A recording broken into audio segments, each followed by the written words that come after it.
Hola, ¿qué tal, amigos? Bienvenidos una vez más. Qué gusto platicar con ustedes esta noche y recibirlos en este espacio. Ya todo listo para que entre todos discutamos temas de interés. Les quiero recordar que vamos primero a revisar lo más importante de las actividades de esta semana en el Instituto Electoral del Estado de México y también algo de lo que vimos, de lo que revisamos en el programa anterior.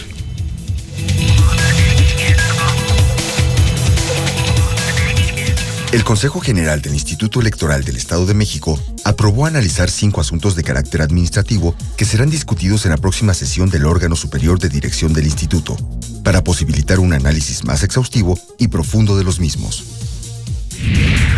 El Comité Académico del IEM sesionó para actualizar procedimientos de sus posgrados, a fin de mantenerlos a la vanguardia y brindar una mejor atención a los estudiantes de las maestrías en Derecho Electoral, en Administración Electoral y de la especialidad en Derecho Procesal Electoral del Instituto.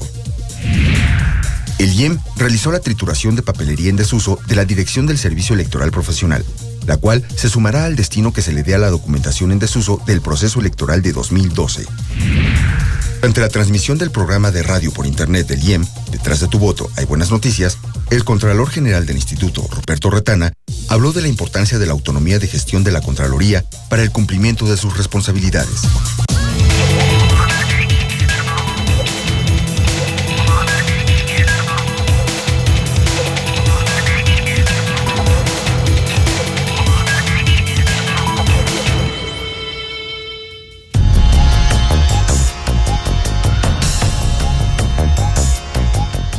En nuestro programa anterior nos acompañó Rafael Garduño García, director de capacitación del Instituto Electoral del Estado de México, y aquí algo de lo que nos platicó. Desde el punto de vista del artículo 3 constitucional, que nos dice que la democracia no es solamente un procedimiento técnico, pero como un grupo que se dedica al deporte y su participación es la mejora de su colectividad desde el punto de vista de hacer deporte, entonces decidimos ir a promover el voto con las carreras. Y el investigador de la UNAM, Luis Jorge Molina, también nos compartió conceptos importantes sobre la normalidad democrática en México. Aquí parte de lo que nos dijo. Llegamos a la conclusión, especialmente yo, de que normalidad democrática en México entendemos una legalización permanente. Esto quiere decir que cada elección que se realiza, los que pierden y también los que ganan en algunas ocasiones, consideran que las elecciones pueden perfeccionarse, porque en un país en donde la élite política tiene poco respeto por el orden constitucional, modificándolo permanentemente, pues no se puede pensar que los ciudadanos vayan madurando sus ideas jurídicas democráticas.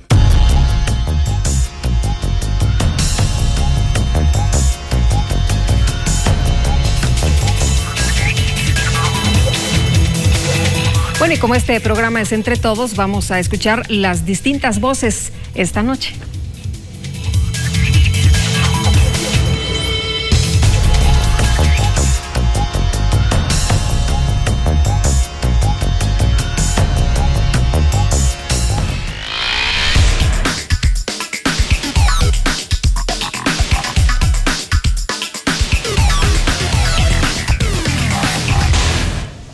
Pues que ayuda bastante para que la ciudadanía se dé cuenta de cómo son sus candidatos, qué es lo que ofrecen y quiénes van a ser nuestros próximos gobernantes.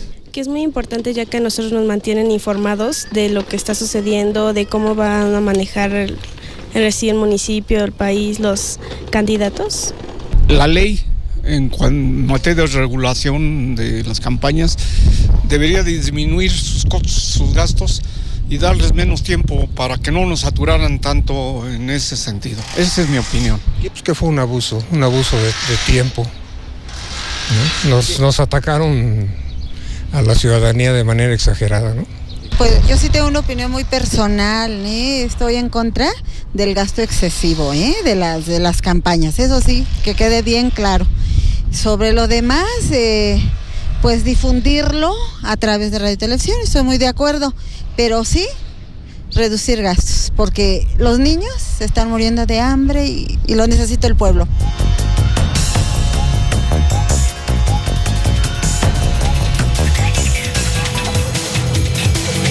Bueno, ¿y usted qué dice? ¿Los medios manipulan las conciencias de su auditorio? Si le parece bien, de esto de regreso vamos a platicar, así que no se nos vaya, quédese aquí para platicar entre todos.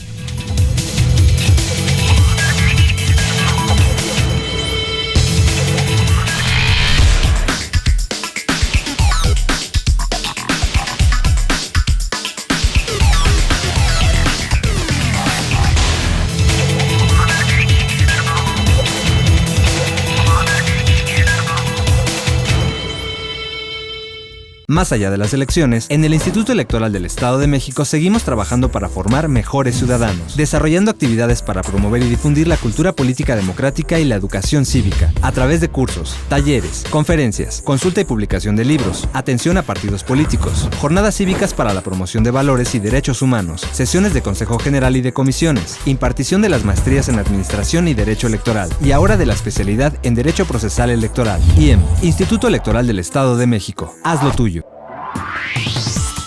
Detrás de tu voto hay buenas noticias. Un programa del Instituto Electoral del Estado de México.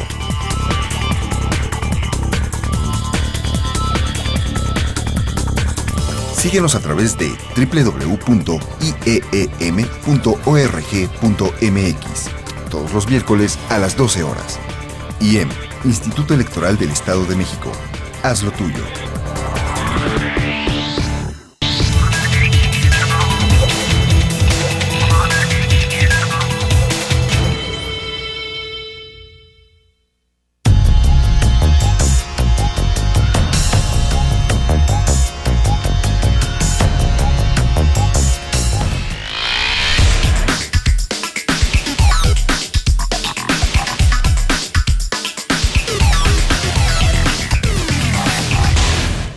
Creo que los medios pocos, los que deberían de mejorar las propuestas son los candidatos, porque ustedes únicamente transmiten lo que les indica o lo que ellos expresan, ¿verdad? Pues que haya más libertad de expresión y dejen a la gente expresar lo que realmente siente. Pues que se comprometan a los candidatos a llevar a cabo lo que prometen, ¿no? Más honestidad de ellos mismos, más concretos. Es que como que todo está armado de tal forma que es un teatro para convencer a la gente a través de muchas trampas, ¿no? Que haya más información, porque obviamente muchas personas, así como yo, estamos perdidos.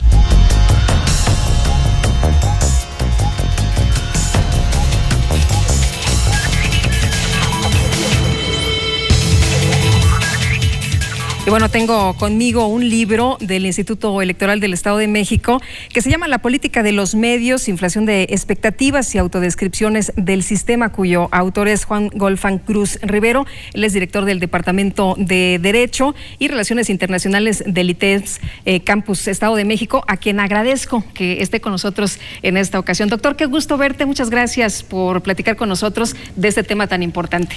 Al contrario, gracias a ustedes por la invitación, es un placer y un honor estar aquí. Oye, preguntarte primero, el punto de partida es 2012. Después de las elecciones tú te pones a revisar, bueno, ¿qué pasó? ¿Por qué los ciudadanos decidimos en una o en otra forma? ¿Quién fue el responsable? ¿De dónde nos nutrimos de información? Platícanos un poco de cómo surge. Sí, bueno, lo que planteo en el texto en un momento es que hay que poner en perspectiva siempre los temas de los que estamos hablando. Entonces, el texto se centra principalmente en el tema de los medios y la opinión pública. Lo que propongo, bueno, tenemos un pretexto muy inmediato el año pasado durante el proceso electoral. Entonces, eso daba pie para pensar de qué manera se vive todo este proceso, y creo que uno de los factores más importantes a tomar en cuenta es precisamente el papel de los medios. Y en el texto lo que hago es presentar una parte de un texto más amplio, donde ya la idea general es que los temas no los podemos pensar de una manera desvinculada de su contexto, sino que hay que ubicarlos en contextos mucho más amplios. En ese sentido, el texto que presento es un trabajo básicamente académico, es un trabajo teórico, no se centra sobre hechos en concreto, sino es una propuesta de que pensemos de qué manera estamos pensando los temas. Generalmente comenzamos a hablar los temas de una manera inmediata, sin tomar en cuenta qué puede estar determinando, condicionando mis ideas. Dado que mi trabajo es un trabajo académico, entonces lo que pienso es, pues tenemos que revisar qué es lo que lleva a la gente a tomar las decisiones que toma, por ejemplo, cuando elige a algún candidato. Oye, y bueno, ¿qué te has encontrado? Es interesante este trabajo que presentas, porque en algunas de las teorías que se dan a conocer aquí, pues los medios son los manipuladores de las conciencias del auditorio, ¿no? Bueno, en el texto presento dos perspectivas. Una de ellas precisamente estaría más cargado a esa idea, que pienso es una de las ideas más difundidas que hay acerca de los medios. Pero y justamente por eso, a lo mejor aquí una conexión con la otra teoría con la que hago la comparación es, esta perspectiva nos plantea diciendo, ¿por qué, si en general creemos que los medios manipulan, por qué los seguimos usando? Entonces, más bien, a lo mejor la pregunta tendría que ser, ¿qué tipo de sociedad es esa que, aún sabiendo que los medios manipulan, sigue utilizando los medios? ¿Sí? Pero la gente está consciente de esta premisa. La gente sí cree que los medios están manipulando, porque ahí también me imagino que hay división de opiniones, ¿no? Hay quien dirá, oye, pues no soy tan ingenuo como para que un medio decida por mí, porque yo estoy bien informado. Exactamente. Entonces me parece una simplificación tremenda decir que los medios manipulan las conciencias. Creo que esa es una manera como se ha cargado en las teorías de la comunicación el papel de los medios. Pero también hay cuestionamientos a esto, porque suponen, por ejemplo, decir manipulación de las conciencias implica que, como científico, es un trabajo muy serio tratar de demostrarlo. Es decir, para empezar con el término manipulación, hace referencia a una mano. Entonces, la manipulación de conciencia, ¿qué quiere decir eso? La mano se mete a la conciencia, a la mente, y hace algo ahí truculento para inducir a la gente de cómo ver los temas. Entonces, yo creo que el tema es mucho más complejo. A lo mejor yo más bien lo que planteo no es tanto una manipulación de conciencia, sino una manipulación de la realidad. Lo que quiero decir es, los medios, como un componente más del mundo, una de sus características es que nos propone una forma de ver la realidad, como lo podría ser también un espacio político. Si uno está viviendo, por ejemplo, solo con actores políticos, uno aprendería a una forma de ver la realidad, que sería la manera como la política construye la realidad. Si uno estuviera inmerso en una semántica religiosa, uno vería el mundo solo desde esa perspectiva religiosa.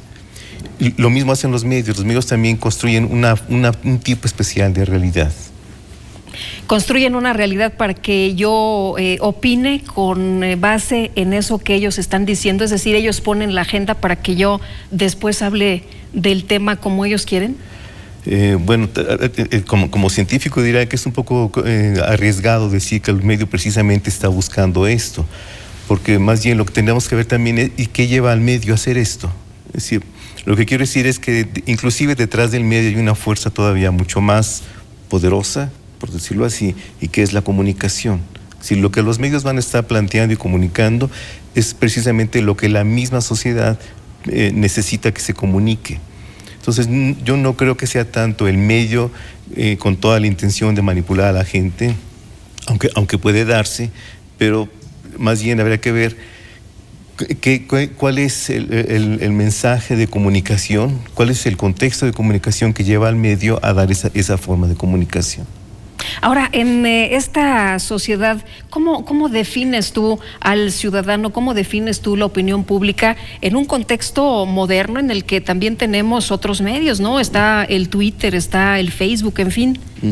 Yo creo que estamos presenciando algo maravilloso, porque una vieja preocupación de las ciencias sociales y de la filosofía, de donde continúan las ciencias sociales, es de qué manera vamos a hacer para organizarnos.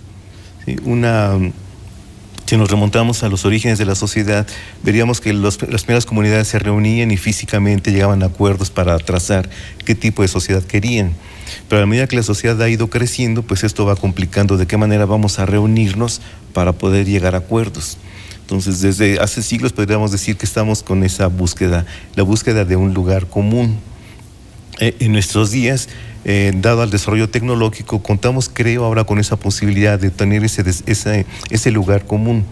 Ya no sería un lugar común en el sentido físico, sino un lugar común virtual.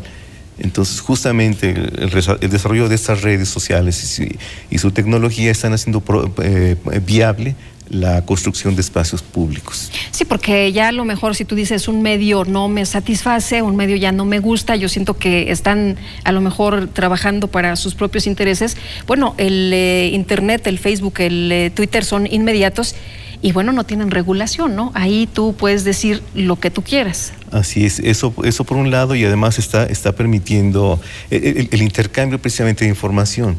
En los medios de comunicación tradicionales el mensaje era solo unidireccional.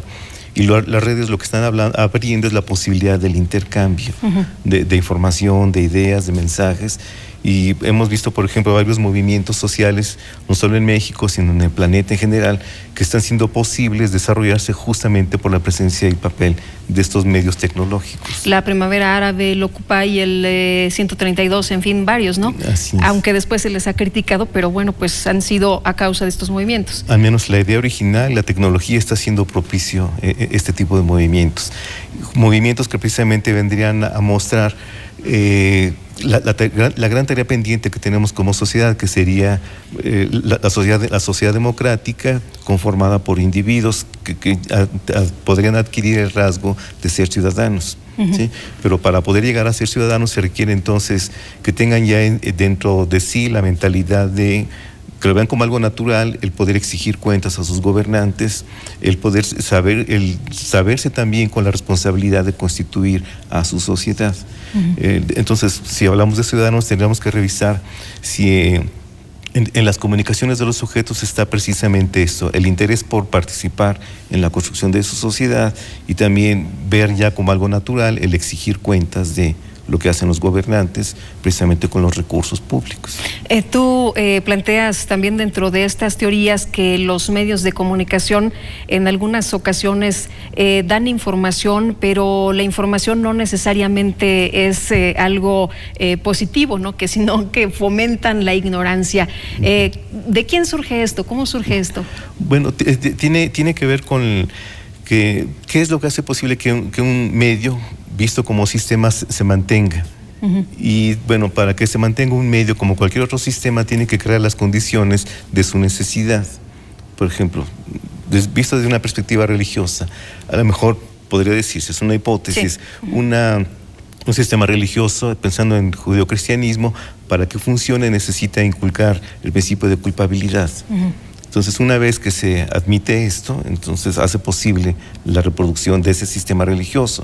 En el caso de los medios, lo que estaría fomentando es precisamente la necesidad de que hay que conocer más, de que hay que saber más.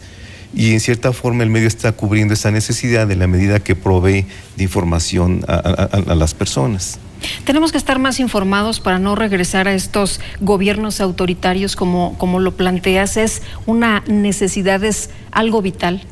Es algo vital y yo diría que además de llegarnos de más información, que desde luego es un gran logro, precisamente por los medios, pero ahora lo que nos falta o lo que estamos viviendo es tenemos una especie de saturación de información.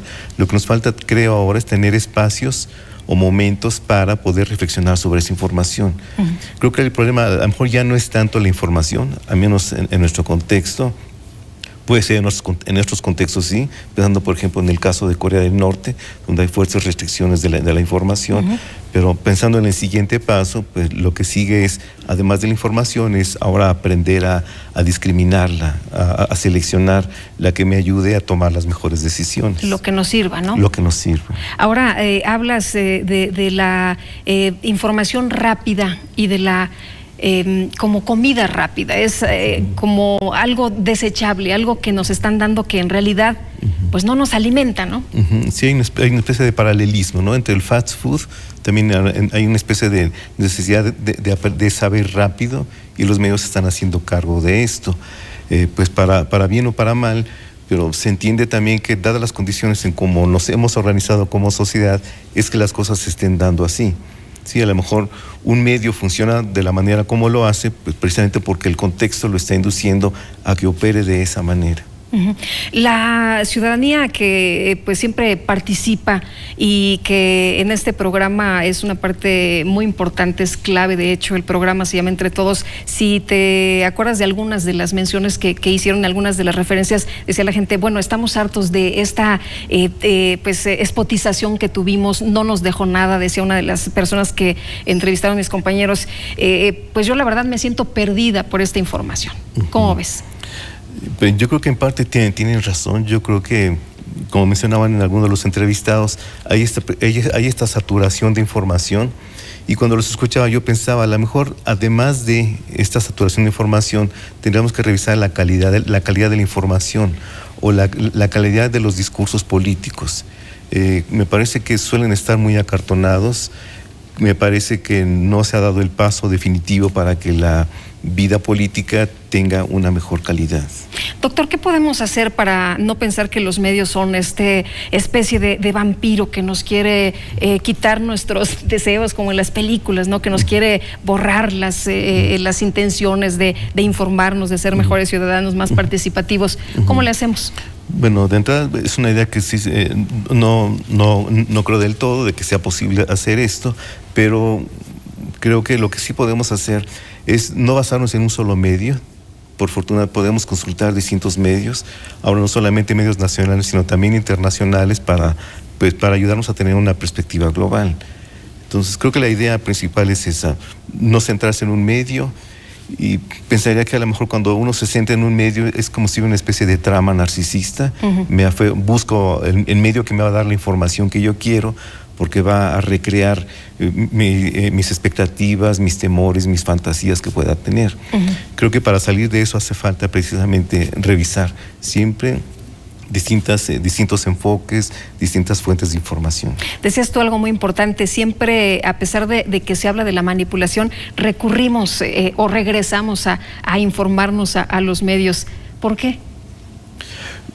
Es uno de los rasgos del mundo moderno. Precisamente hacía referencia que hay que ponerlos en contexto, el papel de los medios, no podemos verlos de manera aislada. En ese gran contexto, la sociedad moderna se caracteriza porque ha pulverizado lo que durante siglos se convirtió en la principal proveedora de información, ¿sí? Por decirlo muy radicalmente. Si nos ubicamos en la Edad Media, la principal proveedora de información es la institución Iglesia. Pero la modernidad echa abajo a esta institución, y lo que ha hecho es, además de la Iglesia, contar ahora con otras posibilidades de información. Justamente los medios, me parece, tendrían esta función que le ha dado el mundo moderno. Como no todo el mundo se acerca o tendría que acercarse a la Iglesia, o no todo el mundo tendría que pasar por una escuela a nivel universitario para comprender qué está pasando, los medios estarían cubriendo esta función de la sociedad. Es decir, hay una necesidad de información. Como no podemos acercarnos al conocimiento especializado de un científico, lo que sí puedo es acercarme al conocimiento que me puede estar proveyendo un medio, ¿sí? Es una manera también de bajar el estrés en la sociedad, ¿sí? Si en la sociedad no hubiera este recurso de la información, el estrés sería muy alto y haría que la sociedad tronara. Pero la sociedad, justamente como un ser vivo que quiere mantenerse, pues lo que busca es aligerar esas cargas de tensión, y una de las formas puede ser a través de los medios. Te agradezco mucho, doctor, que hayas platicado con nosotros en esta ocasión de este libro editado por el Instituto Electoral del Estado de México. Muchas gracias por acompañarnos. A ustedes, a ti especialmente, muchas gracias. Muy amable. Y vamos ahora a una pausa, pero no se vaya, regresamos enseguida para hablar de la Contraloría. Es independiente, es importante que tengamos esta rendición de cuentas. Vamos a platicar del tema, si le parece bien, y también le quiero recordar que como este programa es entre todos, tenemos nuestras cuentas de Twitter, de Facebook y correo electrónico. Regresamos.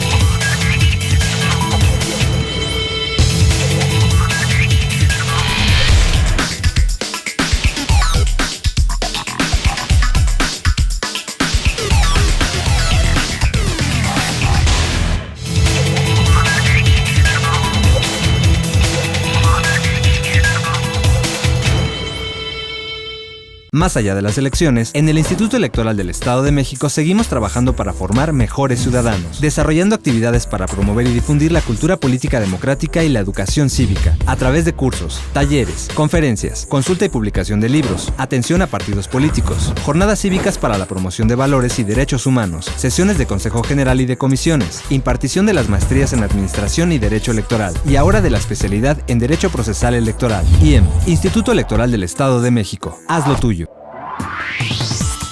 Detrás de tu voto hay buenas noticias. Un programa del Instituto Electoral del Estado de México.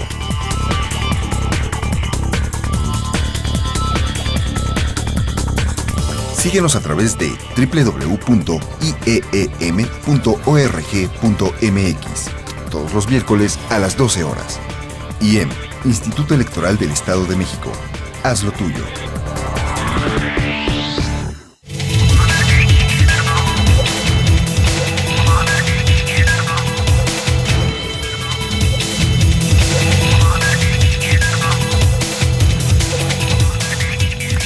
Estamos de regreso y le agradezco al maestro Ruperto Retana Ramírez, Contralor General del Instituto Electoral del Estado de México, que platique con nosotros también esta noche. ¿Qué tal? ¿Cómo estás? Qué gusto tenerte por aquí.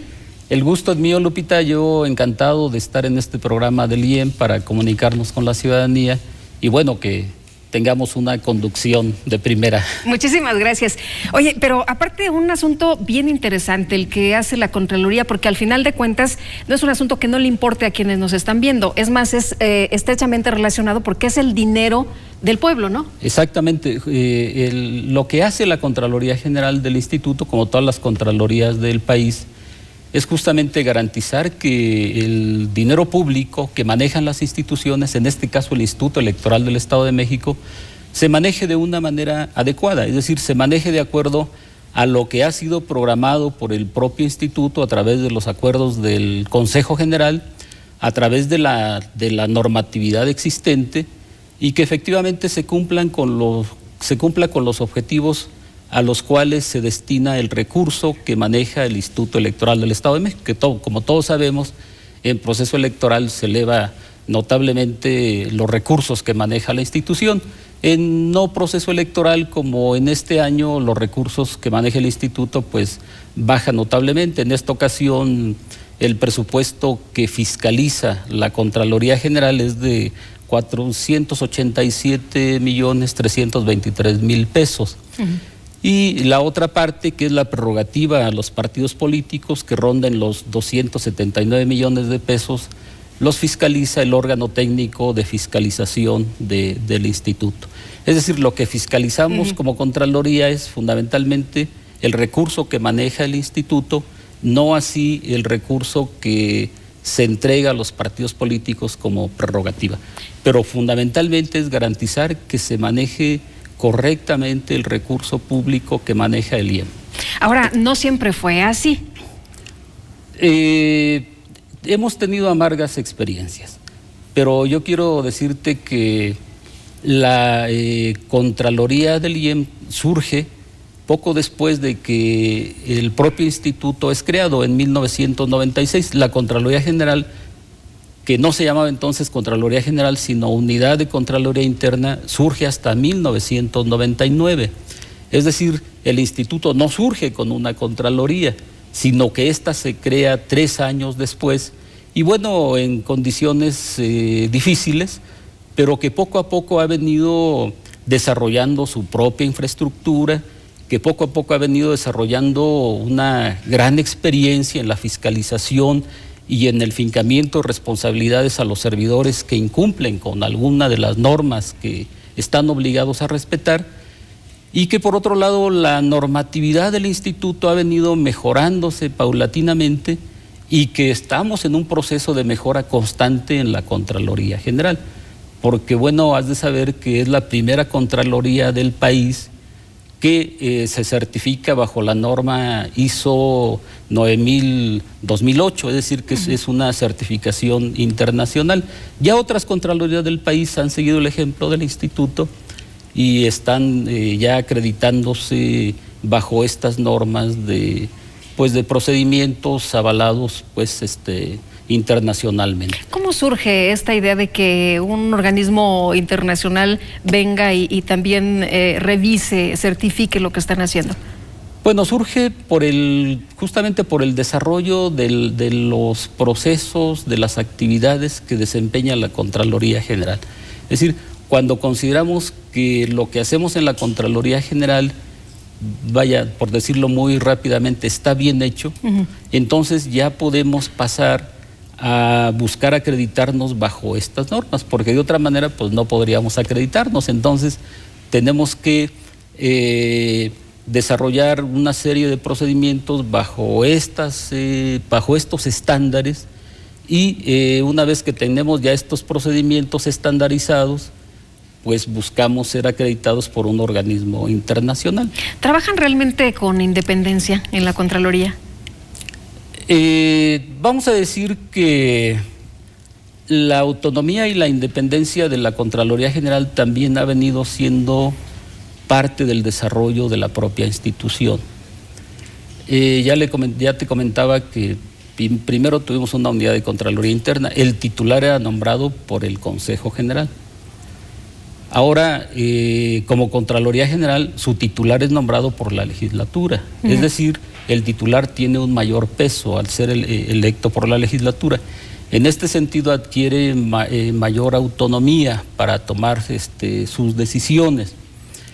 En general hay una autonomía de gestión e independencia técnica con las cuales o en las cuales se basa la Contraloría General para desempeñar sus funciones de vigilancia y de control del instituto, de las actividades, de los programas del instituto. Pero me parece que hay que seguir profundizando en la autonomía de la Contraloría General.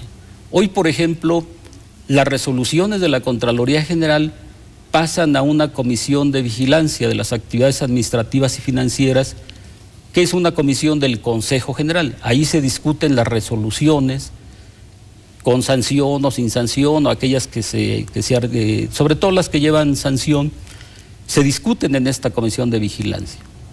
Y luego pasan todavía al Consejo General, que también discute estas resoluciones de la Contraloría. Lo que hoy estamos proponiendo es que las resoluciones no pasen a la comisión de vigilancia, sino que vayan directamente al Consejo General. Pero desde mi muy particular punto de vista, habría que hacer una reforma al Código Electoral para que las resoluciones de la Contraloría General no pasen al Consejo General, sino que la Contraloría General las aplique directamente y el servidor público que se sienta afectado por la resolución de la Contraloría General no quede en estado de indefensión. Puede recurrir al Tribunal de lo Contencioso Administrativo, puede recurrir ante la propia Contraloría inconformándose con su resolución, o puede incluso ampararse, es decir, no queda en estado de indefensión aquel que se sienta afectado por una resolución de la Contraloría General. Pero eso ya depende de los diputados. Claro, pero está bien porque lo dejas ya en la mesa, se los pones aquí para que lo analicen, ¿no? Y además eso es importante. ¿Ustedes son los buenos o los malos de la película? Bueno, nos consideran los malos de la película. Pero, me imaginé. Pero en realidad creo que en el fondo somos los buenos de la película porque tenemos una función muy importante en la Contraloría del Instituto y es prevenir. Es decir, le hemos dado una importancia singular a la parte preventiva del trabajo de la Contraloría General. Y en este sentido, como dice el refrán, ¿no? Pues es mejor prevenir que lamentar. Y efectivamente hacemos un trabajo de prevención importante en el instituto para evitar irregularidades tanto en el manejo administrativo como en las conductas de los servidores públicos electorales. En esa medida se ha venido comprendiendo cada vez más la actividad de la Contraloría General, porque una vez que nosotros, por ejemplo, aplicamos el programa anual de auditoría que nos aprueba el Consejo General, sí. En este caso, pues en este año tenemos 14 auditorías, en puerta ya en proceso varias de ellas.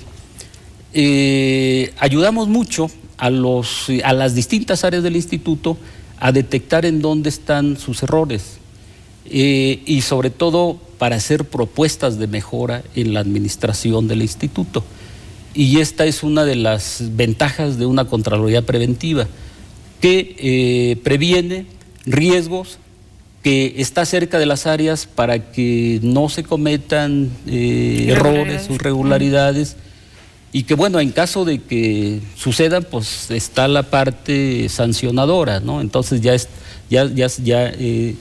podríamos iniciar procedimientos administrativos en caso de que haya algunas irregularidades en la administración o en la conducta de los servidores públicos. Muy bien. Pero sí tratamos de cuidar mucho el que no sucedan cosas negativas en el instituto, y hasta ahora creo que lo hemos logrado. No ha habido pues ninguna situación digamos, grave en el instituto. No ha habido escándalos como los hubo en otro tiempo, en referencia a la pregunta anterior. La Contraloría participa en el Comité de Adquisiciones del instituto. Somos muy cuidadosos en que todo se haga conforme a la norma, y afortunadamente pues nos hacen caso en prácticamente todas las sugerencias y recomendaciones que hacemos en este comité de adquisición. ¿Nos platicas de quiénes trabajan, cómo se trabaja en un momentito más? Sí, cómo no. Muy sí, bien, sí. Vamos a ver los contextos y regresamos.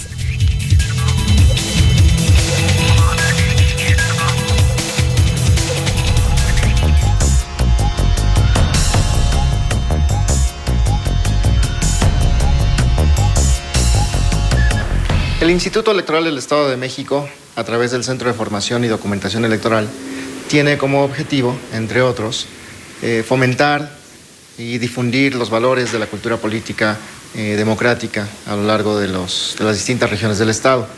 Esta labor se realiza a través de distintas acciones.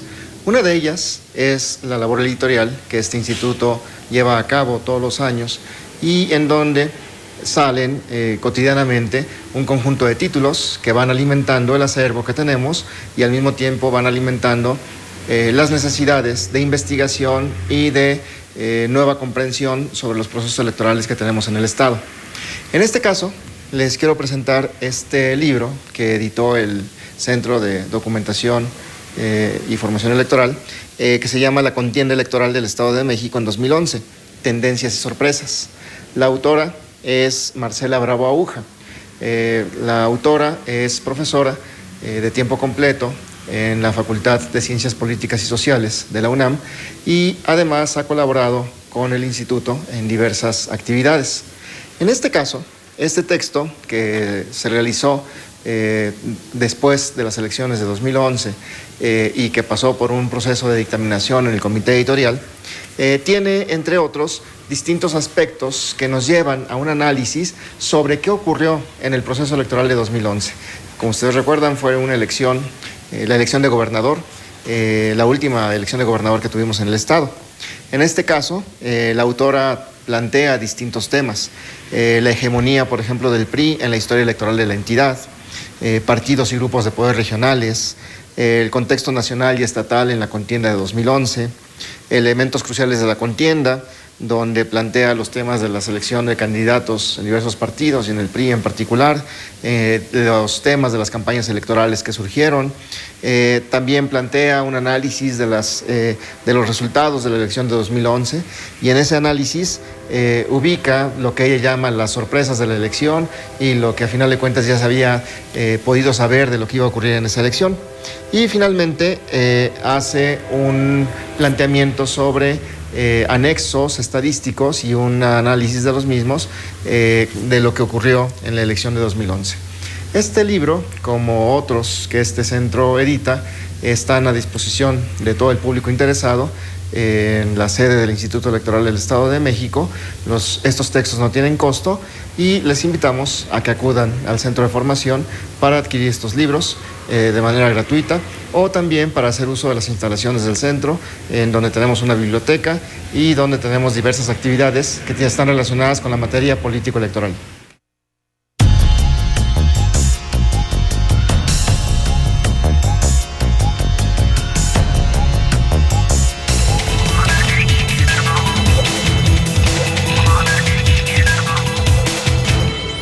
Más allá de las elecciones, en el Instituto Electoral del Estado de México seguimos trabajando para formar mejores ciudadanos, desarrollando actividades para promover y difundir la cultura política democrática y la educación cívica, a través de cursos, talleres, conferencias, consulta y publicación de libros, atención a partidos políticos, jornadas cívicas para la promoción de valores y derechos humanos, sesiones de Consejo General y de comisiones, impartición de las maestrías en Administración y Derecho Electoral, y ahora de la especialidad en Derecho Procesal Electoral. IEM, Instituto Electoral del Estado de México. Haz lo tuyo. Detrás de tu voto hay buenas noticias. Un programa del Instituto Electoral del Estado de México.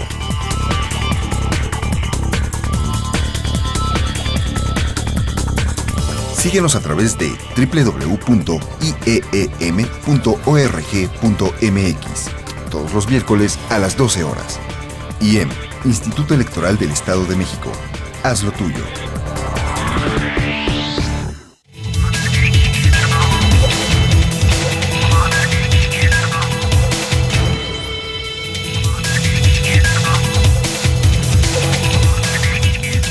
Estamos de regreso, qué bueno que siguen con nosotros aquí entre todos. Y maestro, preguntarte sobre el trabajo que realizan. Decíamos que pues es un trabajo nada sencillo, pero platícale por favor a la gente quiénes lo hacen y cómo se hace. Sí, cómo no. En la Contraloría tenemos dos áreas fundamentales en las cuales se realizan pues, las actividades claves de la propia Contraloría. La primera de ellas es el área de fiscalización. Esta área de fiscalización está constituida fundamentalmente por contadores y tenemos el área de responsabilidades administrativas conformada fundamentalmente por abogados porque son los que llevan toda la parte legal del trabajo de la Contraloría General. Hemos tenido especial cuidado en que nuestro personal de la Contraloría General del IEM se capacite y se forme. Para nosotros es más importante la formación profesional de nuestro personal, de tal manera que hoy podemos decir que en la Contraloría General, pues prácticamente el 80% del personal con el que contamos tiene estudios de posgrado. Y vamos todavía por más, queremos avanzar. Prácticamente todos tienen ya estudios de maestría y estamos buscando que tengan estudios de doctorado. Es gente muy calificada se está buscando, ¿no? Un perfil. Sí, tener perfiles muy calificados en la Contraloría General.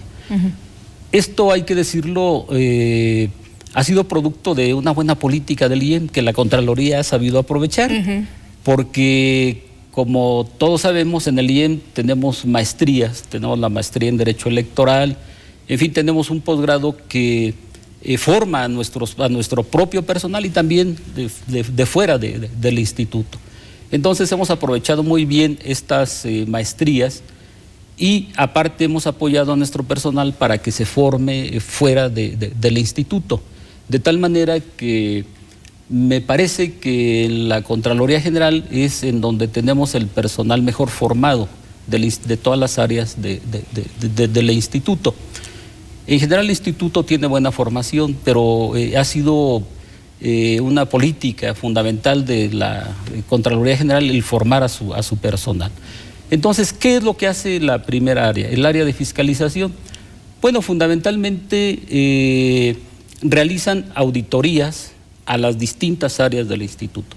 Ya te comentaba que en este año tenemos 14 auditorías en curso. Revisamos desde la parte presupuestal, la parte de recursos humanos, la parte de recursos materiales. También muy importante es el cumplimiento programático, es decir, revisamos el cumplimiento de los objetivos del programa anual del instituto. Y esto es lo que se hace fundamentalmente en esta área. ¿Cómo cuánto tiempo se lleva cada auditoría? Bueno, varía dependiendo de la importancia y del universo de revisión que se plantea en cada una de las auditorías, pero bueno, alguna puede tardar 2 meses, otra puede tardar 3, inclusive hasta 4 meses. Entonces, una vez que se realiza la auditoría y se encuentran algunas situaciones que requieran ser observadas por la Contraloría General, bueno, pues hacemos las observaciones correspondientes y las áreas a las cuales hacemos las observaciones correspondientes están obligadas a solventarnos esas observaciones que hacemos. Eso es lo que hace la primera área en términos generales. En proceso electoral revisamos la administración que se tiene en cada una de las juntas distritales de todas las que están distribuidas en el Estado de México. Tenemos un programa especial de revisión en proceso electoral en los órganos desconcentrados del instituto. La otra área, pues, es la que se encarga de recibir las quejas y denuncias, o en su caso iniciar de oficio algún procedimiento administrativo de responsabilidad, porque algún servidor público electoral haya pues violentado alguna o presuntamente violentado alguna norma del instituto. Hay todo un procedimiento que se sigue en esta área. Llega la queja o la denuncia, se radica la misma, se abre un periodo de investigación previa. En el instituto tenemos 90 días para tomar la determinación de si archivamos porque no hay elementos para seguir, o si hay elementos, entonces iniciamos el procedimiento administrativo de responsabilidad, y en su caso, si hay sanción, pues ya impondremos la sanción correspondiente, remitimos nuestra resolución con la sanción a la Comisión de Vigilancia de la que hablaba con anterioridad, o al propio Consejo General del Instituto. Oye, decías hace unos momentos también de algo muy importante: más vale prevenir que lamentar, y en estas cuestiones me parece que esto es paso número 1, ¿no? Sí. La cultura de la denuncia, ¿cómo están trabajando en esto? Le hemos dado mucha importancia a la cultura de la denuncia. ¿Qué es lo que hemos hecho para impulsar esta cultura de la denuncia en el instituto? Bueno, en primer lugar, hemos colocado en la página del instituto el formato con el cual cualquier ciudadano o cualquier servidor electoral puede hacer una queja o denuncia.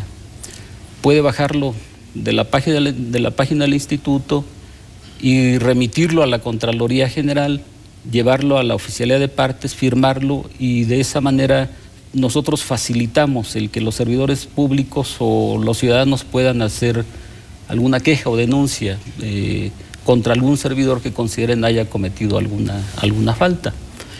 Esto nos ha dado buen resultado, porque las quejas y denuncias en relación al periodo anterior de 8 años se han incrementado. Por ejemplo, en el periodo anterior de 8 años, estoy hablando del 2000 al 2008, se llevaron 421 expedientes. Ahora nosotros, en estos 4 años y fracción que llevamos, hemos integrado 725 expedientes. Es decir, sí ha estado dando resultado esta política de generar una cultura de la denuncia. Aparte de esto, colocamos buzones de quejas y denuncias con sus respectivos formatos en las juntas distritales y en los consejos distritales, además de tener en el instituto un buzón permanente para que se presenten esas quejas y denuncias. Aparte de que elaboramos carteles que colocamos en todos los espacios del instituto, elaboramos trípticos también en donde instruimos a los ciudadanos y a los servidores públicos para que presenten sus quejas y denuncias. Para que no se diga que no sabían cómo, ¿no? Ni dónde. Así es, y en todo caso, tienen todas las facilidades para presentar sus quejas o denuncias ante la Contraloría General. No me gustaría que nos fuéramos, Ruperto, sin que le comentes a la gente sobre un asunto importante. ¿Qué se espera para 2013 y cuáles son los planes de mejorías precisamente en la Contraloría? Sí, una de las cualidades de la norma ISO 9000-2008 es que tenemos que estar en un proceso de mejora continua. E independientemente de la norma, pues todas las instituciones estamos obligadas a mejorar permanentemente, porque las instituciones, pues todos sabemos, no son perfectas, son perfectibles, y siempre hay manera de mejorarlas. En el caso de la Contraloría General, bueno, pues queremos mejorar sustancialmente la parte relativa a los procedimientos administrativos de responsabilidades. Una de las críticas que se han hecho a la Contraloría es que a veces nos tardamos mucho en resolver. Desde luego que nosotros le respondemos que pues resolvemos dentro del plazo que la ley nos permite, nos determina, e incluso antes de lo que la ley nos establece, ¿no? Pero estamos buscando ahora introducir mecanismos nuevos en nuestra normatividad de responsabilidades para que haya un procedimiento conciliatorio, cosa que no existe en el país más que en el IFE, tiene un procedimiento conciliatorio, pero en este procedimiento conciliatorio se tardan mucho tiempo, se tardan 180 días. Nosotros queremos hacer un procedimiento conciliatorio que se tarde mucho menos en resolverlos, sobre todo aquellos conflictos que surgen entre el personal del instituto, sobre todo en proceso electoral, porque como es tan dinámica la actividad del instituto y realmente está uno ahí 12, 13, 14 horas, entonces pues, a veces los conflictos se acentúan entre el personal y bueno, nos llegan quejas de este tipo. Queremos abatir ese número de quejas que nos llegan por esta situación, pero resolver lo más rápido posible y en proceso electoral, de preferencia en el mismo proceso electoral, resolver las quejas o denuncias. Hay otro tema que es muy importante y es el de las sanciones.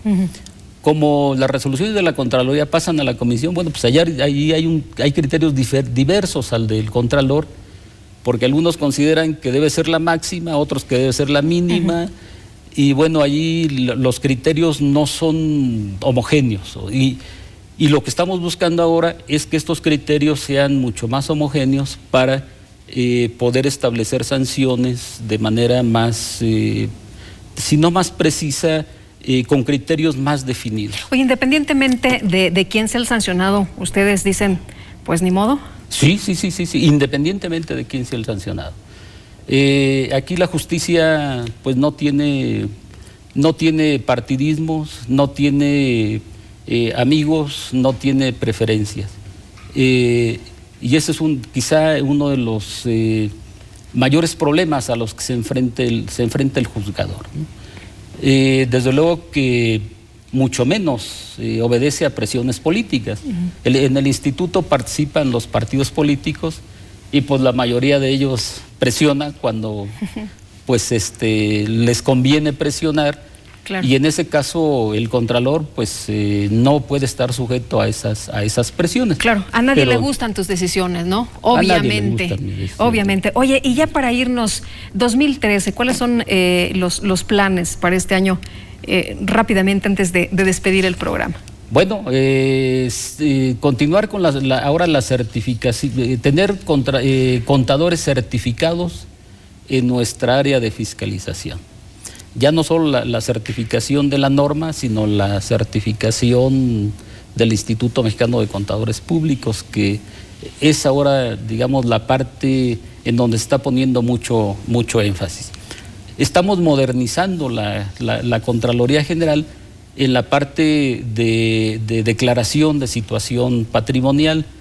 Estamos también desarrollando lo que se llama un libro de gobierno, en donde automatizamos ya prácticamente todos nuestros procedimientos y bueno, estamos buscando, como ya les señalaba, profesionalizar aún más a nuestro personal. Muy bien. Maestro, muchas gracias, un gusto poder saludarte en esta ocasión. Buenas noches. Lupita, pues como siempre, un placer estar contigo. Bienvenido y muchas gracias por haber estado con nosotros y muchas gracias también a usted por participar entre todos. Que la pase muy bien y lo espero el próximo lunes. Aquí tiene una cita conmigo.